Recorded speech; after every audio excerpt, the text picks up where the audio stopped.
Mi nombre es Byron de Jesús Morales González, oriundo de Mazatenango, orgullosamente de barrio San Benito. Allá dejamos el ombligo.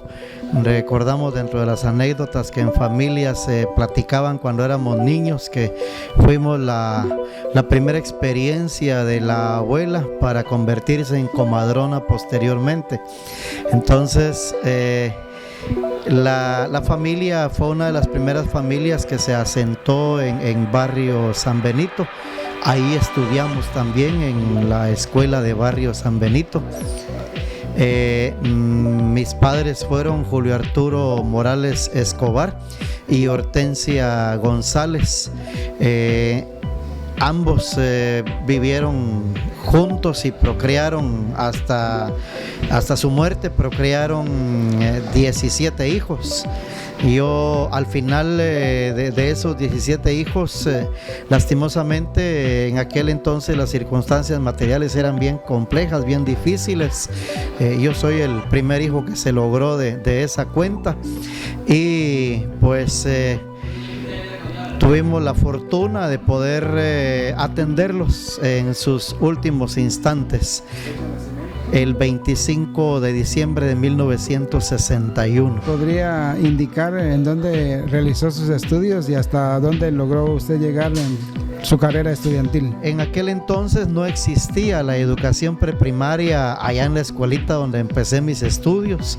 A los 6 años me inscribieron en primer grado en Escuela San Benito, una escuela que en su momento pues fue un baluarte de la educación en la cabecera departamental y en el departamento. Ahí conocimos a un gran personaje, a uno de mis primeros héroes, el licenciado Gómez Aníbal Portillo Farfán. Posteriormente estudiamos el ciclo básico en el glorioso Méndez Montenegro, Instituto Experimental, licenciado Julio César Méndez Montenegro. Ahí estudiamos, somos de la segunda promoción. Posteriormente estudiamos la carrera de magisterio en otra institución de gran historia, como lo es el glorioso Instituto Nacional Rafael Andívar. Y por supuesto los estudios superiores los hicimos en nuestra alma mater, en la tricentenaria y gloriosa Universidad de San Carlos de Guatemala, en donde siempre continuamos con esa orientación hacia la educación, el profesorado de enseñanza media y la licenciatura en educación posteriormente. También nos gustaría saber en dónde llevó a cabo su labor educativa y además de esto, si trabajó en algunas otras instituciones. La oportunidad de empezar a laborar en Universidad de San Carlos cuando todavía estudiábamos. Recordamos que se abrió un espacio académico que le llamaron área integrada, que se componía de 3 talleres. Taller de comunicación, taller de deporte y taller de arte, que fue el que servimos durante 14 años a 3 carreras: administración de empresas, trabajo social y profesorado de enseñanza media en pedagogía. Durante 27 años laboramos para Universidad de San Carlos. A los meses de haber iniciado nuestra relación laboral con la San Carlos, el licenciado Gómez Aníbal Portillo, que en ese momento estaba como coordinador de la Dirección Regional de Educación con sede en Quetzaltenango, me dio la oportunidad de trabajar en 2 colegios: Colegio República de Guatemala, que ya no funciona, y Colegio Liceo Mazateco. Ahí laboramos en nivel medio. Posteriormente, a los meses de esta situación, pues tuvimos la oportunidad de empezar a trabajar en el sector oficial, en la Escuela Oficial Rural Mixta de San Francisco Pecul, allá en la montañita, como decíamos nosotros, 3 kilómetros arriba de Pueblo Nuevo, cuando todavía el camino de San Francisco hacia adelante era pura terracería. Bromeábamos, este es el camino donde lloran los valientes, decíamos, porque era realmente bien difícil llegar a la comunidad.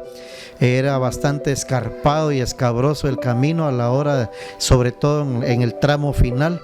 Recordábamos que había una cuesta, ahora ya cambiaron la línea de llegada a San Francisco Pecul, pero recordamos que era una recta y una pendiente muy empinada, que en época de invierno era un lodazal. Nosotros acelerábamos la moto, las ruedas iban dando vueltas, solo que íbamos de retroceso. Esa era la experiencia que se vivía en esos días de invierno. Licenciado, para nadie es un secreto, ¿verdad?, que la educación pasa por un momento un poco difícil.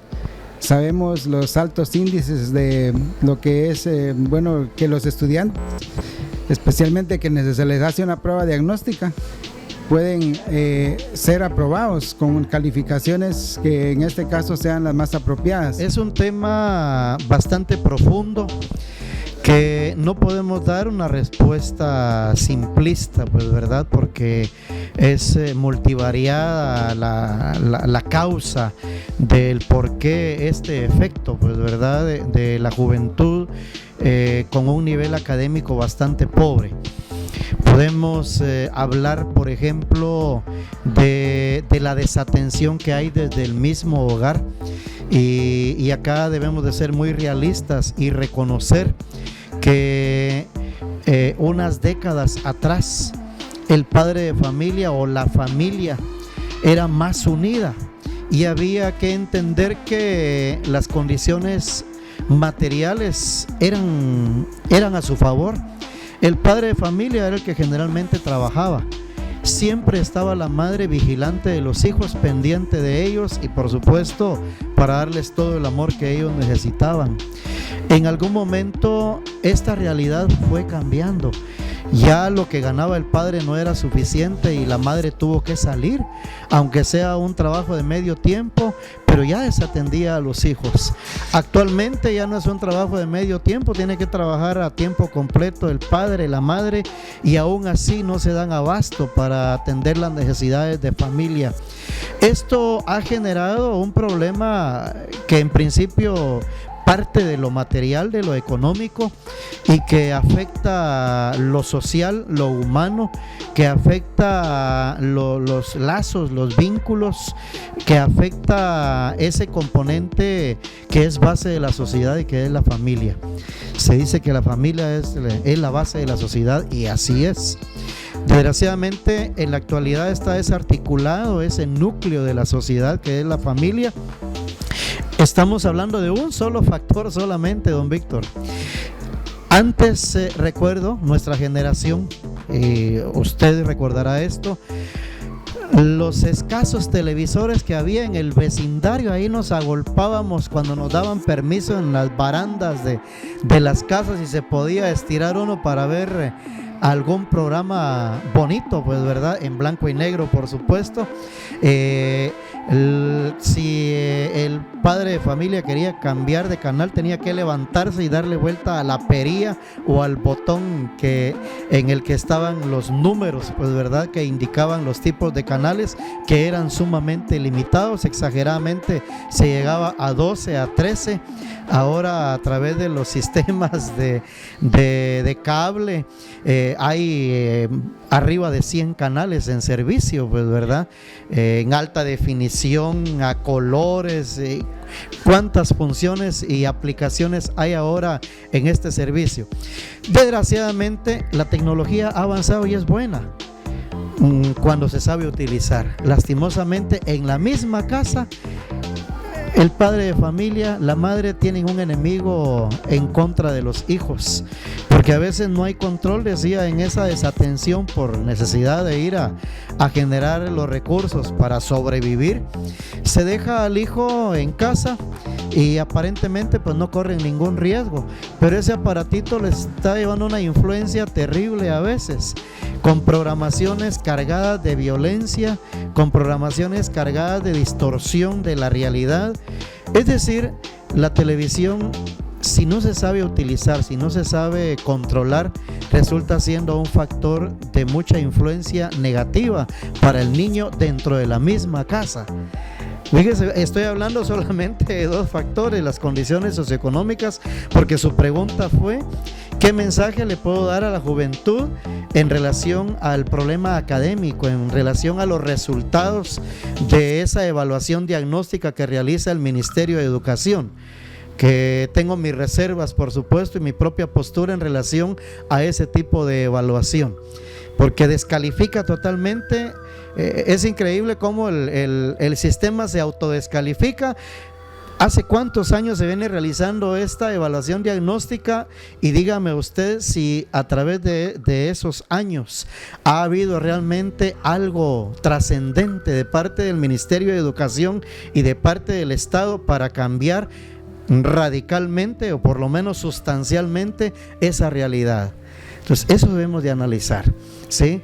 Porque qué fácil es decir el muchacho no sirve, ¿verdad? Descalificar al patojo y decirle usted es malo, usted no sirve, usted no ha aprendido, usted no entiende.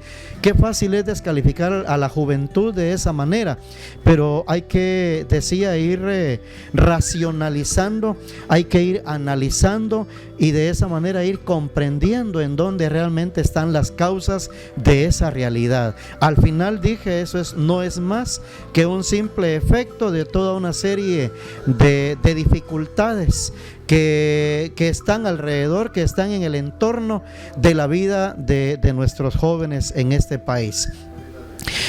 Hay mucho que decir. Decía, solo en la casa hablé de dos factores.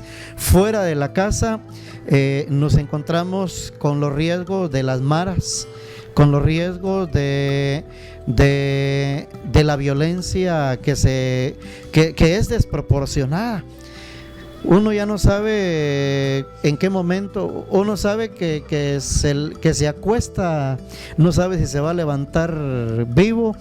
Si uno sale de su casa no sabe si va a regresar en paz y tranquilo. ¿Cuánto riesgo hay en este país? La violencia extrema, la violencia organizada, el crimen organizado, los extorsionistas, las maras, decía, y no digamos todo lo que gira alrededor de las drogas, pues, ¿verdad? De las clicas, de los narcos, de las bandas, en fin. Y no se hable de los grupos organizados dentro del mismo Estado, ¿verdad? Por el mismo gobierno y dentro del mismo gobierno. Y si no, veamos qué ha pasado con la experiencia del gobierno anterior. Entonces, en esas circunstancias, ¿qué podemos exigirle al joven si no le hemos dado nada, pues, ¿verdad? O en todo caso le hemos dado muchas cosas, pero que son nefastas, que son negativas para su formación. Entonces, antes de esperar mucho del joven, nosotros los adultos debiéramos de empezar por cambiar ese estado de cosas, ese entorno en donde lo estamos poniendo.